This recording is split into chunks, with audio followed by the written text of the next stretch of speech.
सुप्रसिद्ध कञ्चनजङ्घा 7-in-1 अगरबत्तीको उत्पादक सावित्री अगरबत्ती उद्योग प्रस्तुत गर्दछ प्रकृतिको सुगन्धले भरिएको मिठो सुवास जसले घरलाई शुद्ध र वातावरणलाई शान्त बनाउँछ। ओम सम्रानी कपधूप। दर्शकवृन्द नमस्कार। केन्द्रबिन्दु समाचारमा यहाँलाई स्वागत गर्छु। म मनोज नेउपाने। दर्शकवृन्द, केन्द्रबिन्दु समाचारमा हामी दिनभरिका महत्त्वपूर्ण एवं खोजमूलक समाचारहरू सम्प्रेषण गर्ने गर्छौँ। आजको केन्द्रबिन्दु समाचार सुरु गरौँ प्रमुख शीर्षकहरूबाट। विवेकशील नेपाली दलका संस्थापक नेता उज्जवल थापाको निधन। एक सुसंस्कारयुक्त युवा नेताको निधनले राष्ट्रिय राजनीतिमा अपूरणीय क्षति पुगेको विवेकशील साझाको निष्कर्ष। फुटको सङ्घारमा रहेको जसपाभित्र कारबाहीको चरणबद्ध श्रृङ्खला। एकै दिन यादव पक्ष र ठाकुर पक्षद्वारा एकअर्कालाई कारबाही गरिएको पत्र निर्वाचन आयोगमा। प्रतिनिधि सभा विघटन सम्बन्धी रिट माथिको पेशी जेठ 23 गतेलाई सारियो। न्यायाधीशहरूमाथि प्रश्न उठेपछि अब प्रधान न्यायाधीशले पुनः नयाँ संवैधानिक इजलास गठन गर्ने। चीनले अनुदानमा उपलब्ध गराएको 10 लाख डोज खोपमध्ये 8 लाख काठमाडौँ ल्याइयो। यसपटक काठमाडौँ उपत्यका बाहिर खोपको उपलब्धतामा विशेष जोड दिने स्वास्थ्य मन्त्रालयको तयारी। र महामारीका बीचमा खेलकुदमा नयाँ बजेटको आकार सकारात्मक रहे पनि पर्याप्त नभएको राखेपको भनाई। राष्ट्रिय खेल भलिबलकै लागि किटानी सम्बोधन हुन नसक्नु दुःखद भएको भन्दै भलिबल सङ्घद्वारा आलोचना। जस्तै परिस्थितिमा पनि होन्डा छ सधैँ तपाईसँगै। त्यसैले अब होन्डा हुनेछ तपाईसँग मात्र 1 रुपियाँको डाउन पेमेन्ट वा 1 रुपियाँको इएमआई वा 1% इन्ट्रेस्ट रेटमा। थप जानकारीका लागि यी नम्बरमा कल गर्नुहोस् वा माथि दिएको लिङ्क क्लिक गर्नुहोस्। होन्डा छ सधैँ तपाईसँगै। International School of Tourism and Hotel Management. समाचारको सुरुमा कोरोना अपडेट। नेपालमा विगत 24 घण्टामा 5285 जनामा कोरोना संक्रमण पुष्टि भएको छ। स्वास्थ्य तथा जनसङ्ख्या मन्त्रालयले मङ्गलबार दिएको जानकारी अनुसार विभिन्न जिल्लामा गरिएको 17147 PCR परीक्षणमा 5285 जनामा कोरोना पुष्टि भएको हो। यो सँगै नेपालमा कोरोना सङ्क्रमितको सङ्ख्या 5,66,587 पुगेको छ। यस्तै 24 घण्टाको अवधिमा 6,898 जनाले कोरोना जितेका छन्। यो सँगै कोरोना सङ्क्रमण भई निको हुनेको कुल सङ्ख्या 4,54,344 पुगेको छ। हाल नेपालमा सक्रिय सङ्क्रमितको सङ्ख्या 1,04,789 पुगेको छ। क्वारेन्टिनमा 725 जना रहेका छन्। स्वास्थ्य तथा जनसङ्ख्या मन्त्रालयले दिएको जानकारी अनुसार देशभर गरी थप 68 जनाको मृत्यु भएको छ। यो सँगै नेपालमा कोरोनाबाट मृत्यु हुनेको सङ्ख्या कुल 7,454 पुगेको छ। दर्शकवृन्द, अब पुरा समाचार।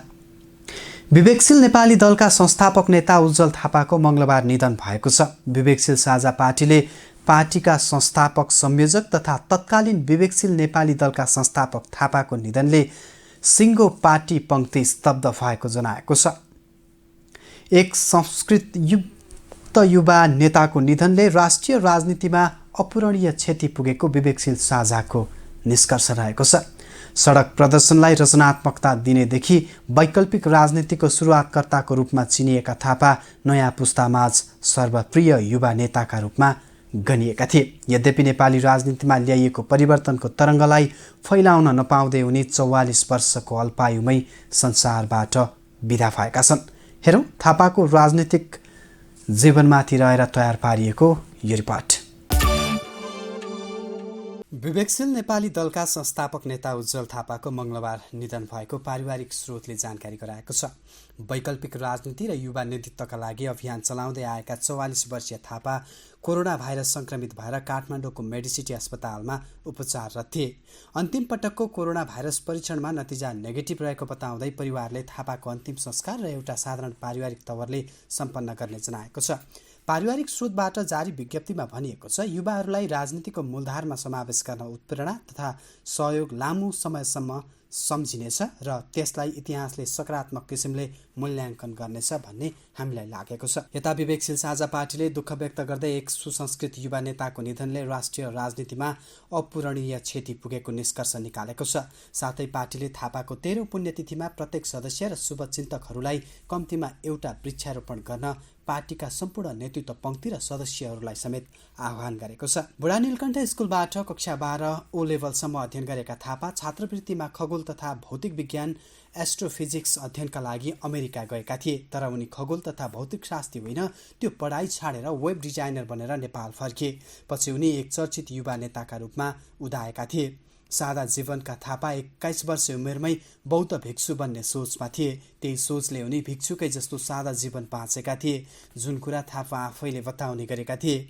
वेब डिजाइनर बनेर नेपाल फर्किएका थापा त्यसपछि स्वदेशमा उद्यमशीलता र समाजसेवामा सक्रिय थिए।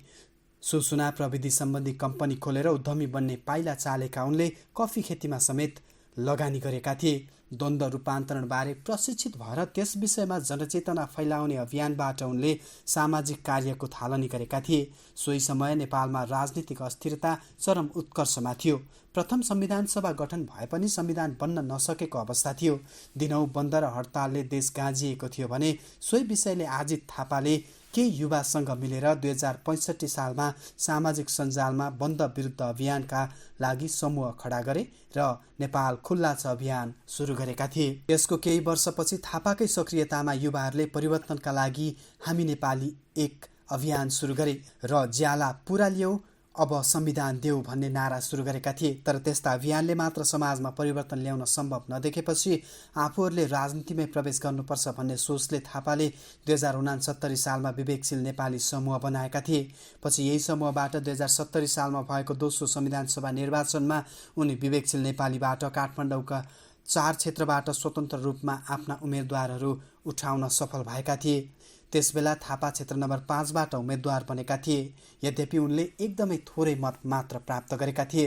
दोस्रो संविधान सभाको निर्वाचनपछि भने 2071 सालमा थापाकै नेतृत्वमा विवेकशील नेपाली दल गठन भएको थियो र 2074 सालको स्थानीय निर्वाचनमा भाग लिँदा विशेष गरी काठमाडौँ महानगरपालिकामा युवा रन्जु दर्शनालाई मेयरको प्रतिस्पर्धी बनाए। उक्त दलले त्यही बेला निकै चर्चा पायो।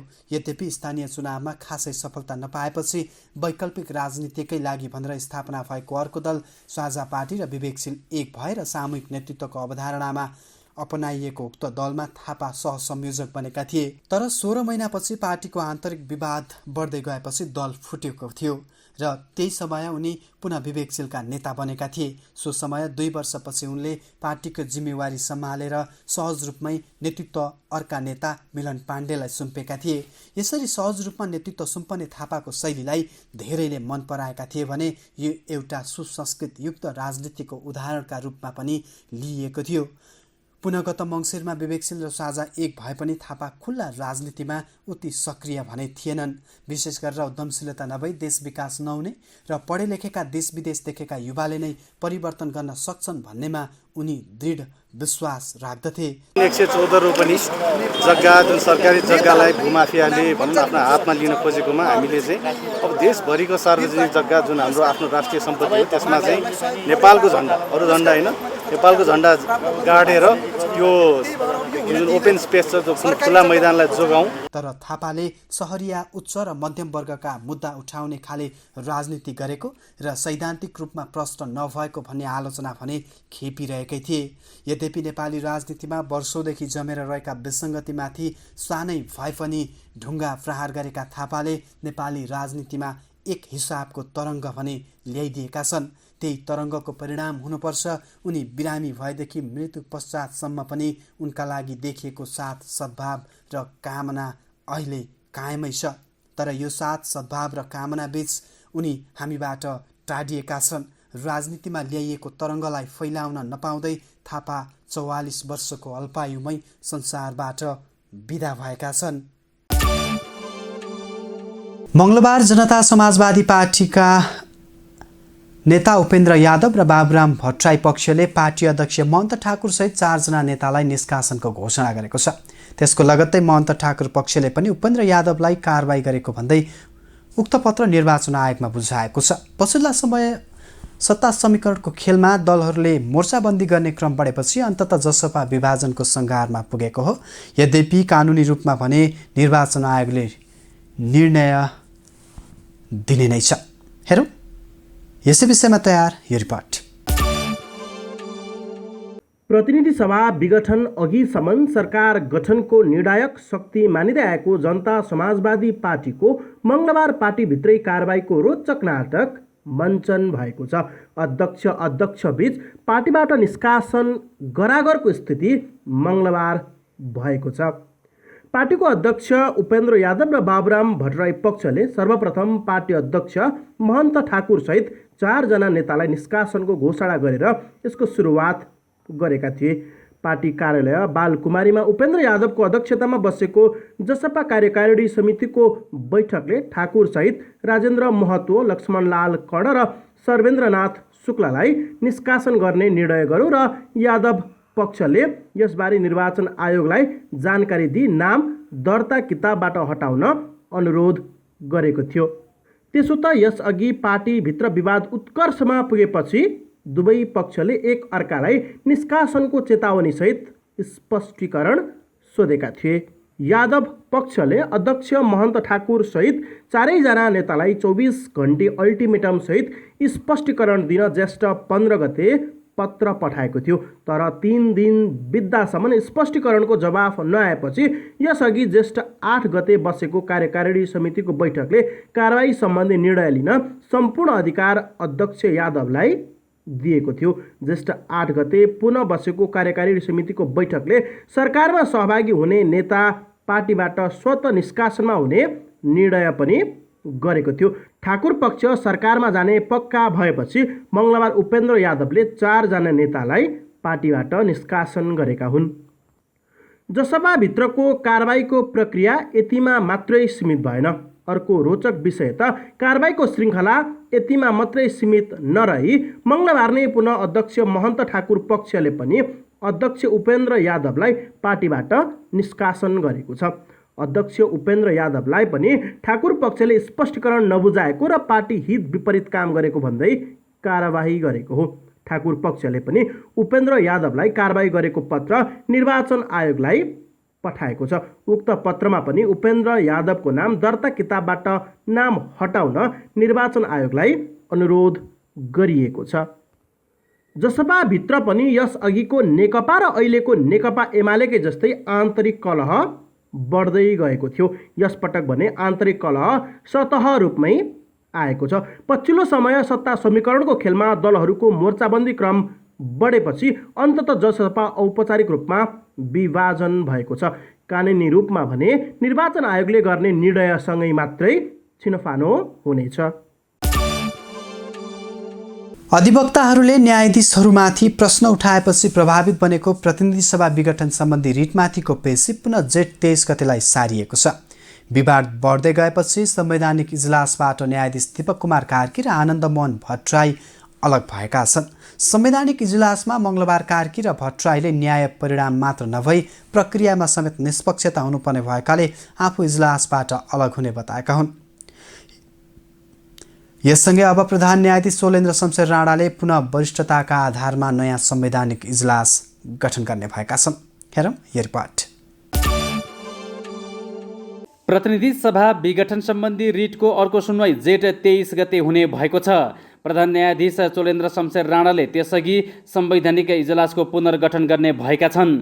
विवादमा परेका न्यायाधीशहरू तेज बहादुर केसी र बम कुमार श्रेष्ठ इजलासमा रहने कि नरहने भन्ने विषयमै मङ्गलबार बहस केन्द्रित हुँदा अन्ततः न्यायाधीश द्वय इजलास नछाड्ने निर्णयमा पुगे।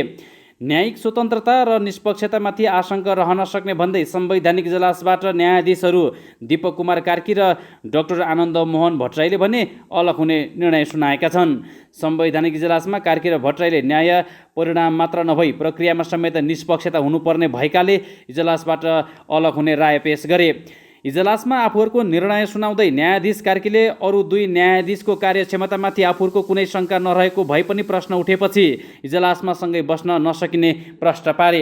न्याय परिणाम मात्र होइन प्रक्रियामा समेत निष्पक्षता हुनुपर्छ। न्यायपालिकाप्रतिको जनास्था र विश्वास कायम रहन आवश्यक छ।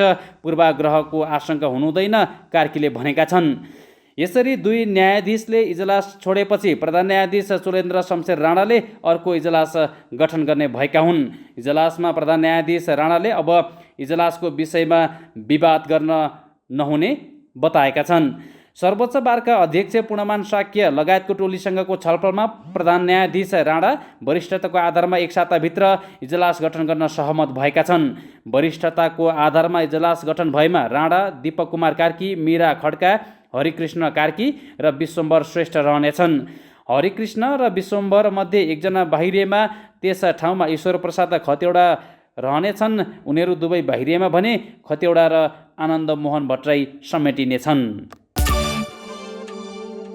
छिमेकी मुलुक चीनले अनुदानमा दिएको कोरोना भाइरस विरुद्धको 8 लाख डोज खोप नेपाल आइपुगेको छ। नेपाल वायु सेवा निगमको एयरबस 330बाट खोप नेपाल आएको हो। कोरोना विरुद्ध लड्न चीनले दिएको 10 लाख डोज मध्ये 8 लाख डोज खोप नेपाल आएको हो। एक साता अगाडि चिनिया राष्ट्रपति सी जिनपिङले राष्ट्रपति विद्यादेवी भण्डारीसँगको टेलिफोन संवादका क्रममा 10 लाख डोज खोप नेपाललाई अनुदानमा उपलब्ध गराउने घोषणा गरेका थिए।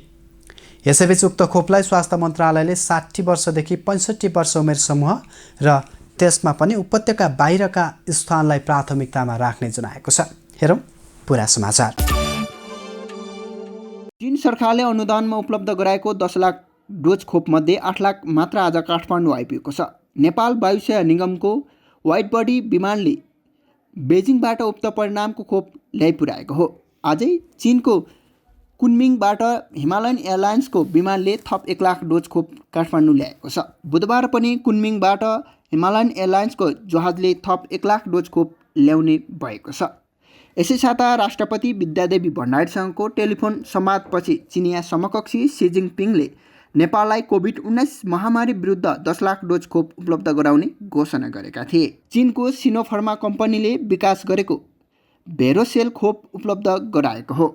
अघिल्लो हप्ता राष्ट्रपति विद्यादेवी भण्डारीसँगको टेलिफोन वार्तामा चिनिया राष्ट्रपति सी जिनपिङले 10 लाख खोप उपलब्ध गराउने प्रतिबद्धता जनाएका थिए। त्यसमध्ये 8 लाख खोप बेजिङले र 2 लाख डोज खोप चीनको स्वशासित क्षेत्र तिब्बतले सहयोग गर्ने भएको थियो। नेपाल वायुसेवा निगमको एयरबक्स 333 खोप लिनका लागि सोमबार राति बेजिङ प्रस्थान गरेको थियो। खोपको विवरण 1 हप्तादेखि 10 दिनभित्र सुरु हुने पनि जानकारी स्वास्थ्य तथा जनसङ्ख्या मन्त्रालयका नवनियुक्त प्रवक्ता डाक्टर कृष्णप्रसाद पौडेलले बताए। पौडेलका अनुसार 60 देखि 65 वर्ष उमेर समूहकालाई लक्षित गरेर खोप वितरण गरिनेछ। यसपालि काठमाडौँ उपत्यका बाहिर खोपको उपलब्धता विशेष जोड दिने पनि मन्त्रालयको तयारी छ। यसैगरी आइतबार 800 cylinder, 200 ICU bed, 45 ventilator, 10 oxygen concentrator, 15,000 antigen kit, 20 automated analyser, 10 doctor machine, 20 ultrasound र 30 अनेस्थेसिया मेसिन तातो पानीबाट नेपाल भित्रिएको थियो। कोभिड खोप उपलब्धका लागि पछिल्लो समय नेपाल सरकारले सक्रियता देखाउँदै आएको छ, जस अन्तर्गत राष्ट्रपति विद्यादेवी भण्डारीले भारत, अमेरिका, रुस लगायत देशमा खोप उपलब्ध गराउन पत्राचार गरेकी छिन्। समाचारको अन्त्यमा एउटा खेलकुद प्रसङ्ग। खेलकुद प्रसङ्गमा खेल क्षेत्रमा छुट्याइएको बजेटको प्रसङ्ग। कोरोना भाइरसको महामारीका बीच सरकारले अध्यादेशबाट आगामी 2078-79 का लागि जारी गरेको बजेटमा खेल क्षेत्रतर्फ सामान्य वृद्धि भएको छ। कुल 16 खर्ब 47 अर्ब 57 करोड रुपियाँको बजेट सार्वजनिक गर्दा युवा तथा खेलकुद क्षेत्रमा 2 अर्ब 74 करोड रुपियाँ बजेट विनियोजन भएको छ। अघिल्लो वर्षको तुलनामा खेलकुदको बजेटमा 38 करोड रुपियाँ वृद्धि हुँदा बजेटले विशेष गरी पूर्वाधार निर्माणमा जोड दिएको छ। यद्यपि खेल क्षेत्रले यो बजेटलाई कस्तो प्रतिक्रिया दिएको छ त? आज हामीले यसै विषयलाई प्राथमिकतामा राखेर यो रिपोर्ट तयार गरेका छौँ। हेरौँ यो रिपोर्ट। कोरोना महामारीले थलिएको स्वास्थ्य क्षेत्रलाई बजेट केन्द्रित भएको अवस्थामा पनि खेलकुद क्षेत्रमा बजेट सामान्य वृद्धि भएको छ। खेलकुद क्षेत्रलाई सरकारले सकारात्मक तरिकाले हेरिरहेको छ। अर्थमन्त्री विष्णु प्रसाद पौडेलले जारी गरेको बजेटले विशेष गरी पूर्वाधार निर्माणका लागि जोड दिएको छ। विश्वका धेरै राष्ट्र हरेक वर्षको बजेटमा खेल क्षेत्रलाई वैज्ञानिक तरिकाबाट अगाडि बढाउने योजना बुन्ने गर्छ, तर नेपालमा भने कुनै प्रकोप या आर्थिक सङ्कट हुँदा खेल क्षेत्रमा नै बजेट खुम्चाइने गरिन्थ्यो। तर यो आर्थिक वर्षमा भने सामान्य वृद्धि हुँदा बजेट सकारात्मक भएको तर बजेट पर्याप्त नभएको राष्ट्रिय खेलकुद परिषद राखेपका पूर्व सदस्य सचिव केशर कुमार विष्टले बताए। अब युवालाई स्काउटलाई छुट्याएर अनि मन्त्रालयले आफ्नो राख्ने बजेट छुट्याएर अनि राष्ट्रिय खेलकुद परिषदमा आएको बजेट मध्ये पनि तलब सुविधा भत्ता अब कर्मचारीहरूको साधनतर्फको भनौँ न त्यो खर्च कटाउँदाखेरि मेरो विचारमा 50-60 करोडभन्दा बढी पैसा चाहिँ यो राष्ट्रिय खेलकुद परिषदले खर्च गर्न पाउँदैन। खेल क्षेत्रका लागि बजेट आशाजनक रहे पनि रकममा अपेक्षाकृत हुन नसकेको कतिपय खेलमा आबद्ध अधिकारीहरूले टीका टिप्पणी गरिरहेका छन्। पूर्वाधारलाई केन्द्रमा राख्दै बजेट विनियोजन भएको छ। मोरङको बैजनाथपुर, काठमाडौँको मूलपानी, रूपन्देहीको भैरवा, दाङको लमही, बाँकीको नेपालगञ्ज र कञ्चनपुरको महेन्द्रनगरमा क्रिकेट रङ्गशाला सम्पन्न गर्न आवश्यक बजेट छुट्याइएको छ। मदन भण्डारी अन्तर्राष्ट्रिय रङ्गशाला 2 वर्षभित्र सञ्चालनमा आउने लक्ष्य लिएको छ भने पोखरा रङ्गशाला आगामी वर्षभित्र निर्माण सम्पन्न हुने बजेटमा उल्लेख छ। 9 राष्ट्रिय खेलकुद आगामी वर्ष सञ्चालन गर्ने सरकारले योजना बनाएको छ। तर 4 वर्ष अघि राष्ट्रिय खेल घोषणा भएको भलिबललाई किटानी सम्बोधन भएन। भलिबलको अहिलेसम्म आफ्नै पूर्वाधार छैन। राष्ट्रिय खेल भइसकेपछि दिनुपर्ने प्राथमिकतामा सरकारले सम्बोधन गर्न नसकेको भन्दै नेपाल भलिबल सङ्घका कार्यवाहक अध्यक्ष यम गुरुङले आलोचना गरे। सङ्घ यो मानेमा दुखित छौँ कि नेपालको राष्ट्रिय खेल भलिबलको आफ्नै एउटा छुट्टै कभर हल, प्रशिक्षण हलहरू चाहिँ प्रशस्त मात्रामा नभएकोले हामी दुखित पनि छौँ। आर्थिक विकासका लागि महत्त्वाकांक्षी बजेट सार्वजनिक भए पनि खेल क्षेत्रमा जीवन अर्पण गरेका राम्रा खेलाडीहरू विदेश पलायन हुने दुःखद यथार्थलाई रोक्न कुनै किसिमको योजना बजेटमा सम्बोधन हुन सकेको छैन। तर यसपटक सक्रिय खेल जीवनबाट निवृत्त खेलाडीलाई व्यवसाय सञ्चालन गर्न सहुलियत दरको कर्जा उपलब्ध गराउने व्यवस्था निरन्तर मात्रै भएको तथा सङ्घ सञ्चालनको विषयमा कुनै सम्बोधन नभएको टिप्पणी पूर्व सदस्य सचिव विष्टले गरे। हो त्यस्तै के भने अब पूर्व खेलाडीहरूलाई वर्तमान खेलाडीहरूलाई कसरी संरक्षण गर्ने भन्ने कुरामा बोलेन। अब सङ्घहरूलाई चाहिँ के भने आत्मनिर्भर बनाउने, सङ्घहरूलाई चाहिँ साधन स्रोत सम्पन्न बनाउने, सङ्घहरूलाई जवाबदेही बनाउने कुरामा पनि अब एउटा ठुलो चाहिँ के भने बजेट खर्च गर्नुपर्छ। त्यो बजेट पनि आएको देखिएन। जे होस् बजेट आयो, अध्यादेश मार्फत आयो, अब त्यसलाई कार्यान्वयन लिएर जाउँ। तर यो बजेट चाहिँ अपर्याप्त छ। सरकारले युवा तथा खेलकुद मार्फत कुल 5 क्षेत्रका लागि बजेट विनियोजन गर्ने गर्दछ। तीमध्ये मन्त्रालय, युवा परिषद, स्काउट, युवा स्वरोजगार कोष र राष्ट्रिय खेलकुद परिषद राखेप पर्छन्। यी मध्ये खेल क्षेत्रमा बढी हिस्सा लगभग 80% खर्च हुन्छ र धेरै जसो रकम प्रशासनिक खर्च, कर्मचारीको तलब भत्ता, उपदान र इन्धन गर्दा करिब 1 अर्ब खर्च हुन आउँछ। यही अवस्थाबाट बजेट अभावका कारण ग्रासरुटबाटै खेल विकासमा लगानी हुन पाउँदैन र खेलाडीको वृत्ति विकास र आवश्यक दीर्घकालीन योजना प्रभावित हुने गरेको छ। वर्षेनी सार्वजनिक गर्ने नीति तथा कार्यक्रममा खेल क्षेत्रलाई आशालाग्दो सम्भावना देखाउने गरे पनि कार्यान्वयनमा भने सधैँ प्रश्न उठ्ने गरेका छन्।